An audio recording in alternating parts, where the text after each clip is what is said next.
Hello friends, இன்னைக்கு காலையில் 5 o'clock எந்திரிச்சாச்சு. Service எந்திரிச்சிட்டாரு. எல்லாருக்கும் குட் மார்னிங்.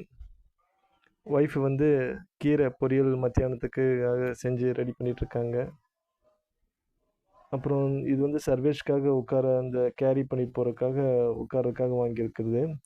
இது எல்லாம் எப்படி எப்படி ஃபிட் பண்ணணும்னு சொல்லி பார்த்துட்டு உங்களுக்கு நான் உட்கார வச்சு காட்டுறேன். நான் இது வந்து கையிலே தூக்கிட்டு இருந்தால் அவன் திடீர்னு தாவுறாங்க இல்லையா, உந்தி போவாங்கன்னு சொல்லுவாங்க. அந்த இதுக்காக ஸோ பைக்கு அந்த சீட்டு கவரு கொஞ்சம் கிழிஞ்சிருச்சு, அதையும் வேறு மாற்றணும்.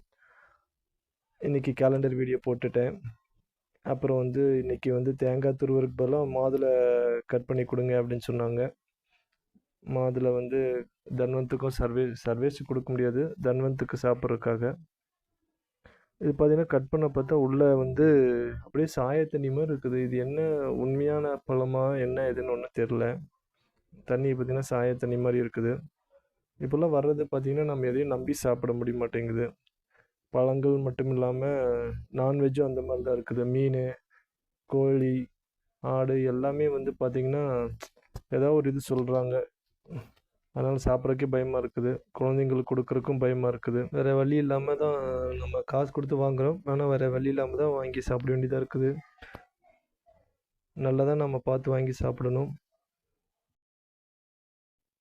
வாங்க ஃப்ரெண்ட்ஸ், டீ குடிக்கலாம். சர்வீஸு அப்புறம் கொஞ்ச நேரம் தூங்க வச்சுருந்தாங்க அவங்க அம்மா. திருப்பி எழுந்திரிச்சாரு. குட் மார்னிங் சொல்கிறீங்களா? அப்புறம் இதுதான் பேக் நம்ம வாங்கினது சர்வீஸ்க்காக கேரி பண்ணுறதுக்கு. ஸோ இப்படி இந்த போஸ்ட்லேயும் உட்கார வச்சுக்கலாம். எப்படி உட்காந்துருக்காரு பாருங்க ஜம்முன்னு.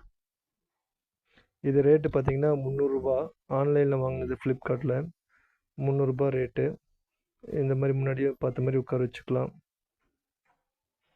அப்புறம் வந்து சர்வேஷ் வந்து இன்றைக்கி ஆப்பிள் அது ஊட்டி விட்டாங்க. ஆப்பிள் கஞ்சி மாதிரி பண்ணி ஊட்டி விட்டாங்க. நமக்கு வந்து உப்புமா, காரக்கல்ல வந்து சைட் டிஷ்ஷு.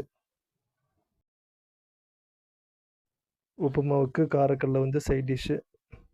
அப்புறம் இன்றைக்கி ஒரு சம்பவம் பண்ண பார்த்தாரு நம்ம சர்வேஷு. ஆப்பிள் ஒரு பீஸு வாயில் வச்சிருடான்னு சொல்லிட்டு கட் பண்ணி கொடுத்தா, சரி பல்லிலேயே சாப்பிட மாட்டான்னு சொல்லி பார்த்தா பாதி ஆப்பிள் தான் இருந்துச்சு. அப்புறம் நம்ம உடனே வந்து வாய்க்குள்ளே கை விட்டு 2 பீஸ் ஆப்பிள் இருந்துச்சு, அதை எடுத்துட்டோம். அதனால் வந்து குழந்தைங்களுக்கு கொடுக்கும்போது வந்து பார்த்து கொடுக்கணும். வேலையை ஆரம்பித்தாச்சு. ஓகே ஃப்ரெண்ட்ஸ், பாய்.